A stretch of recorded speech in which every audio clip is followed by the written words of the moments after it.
Hey everyone, welcome back.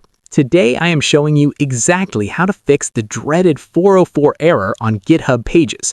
It's a super common issue when setting up a new site, so let's get right to it. First, you need to check if your site actually finished building.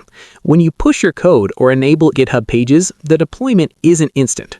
Go to your repository, click the Actions tab at the top of your repository, and look for the Pages build and deployment workflow.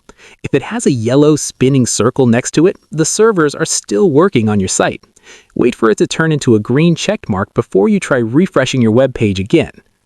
Next, make sure you actually have an entry file for the server to read. GitHub Pages automatically looks for a file specifically named index.html or readme.md in the root of your publishing source. If your main file is named something else, like home.html or main.html, the server won't know what to display and will throw a 404 error. Rename your homepage file to index.html to fix this immediately.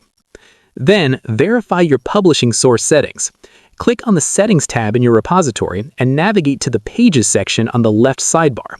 Make sure the Build and Deployment branch dropdown is pointed to the correct branch, which is usually Main or Master.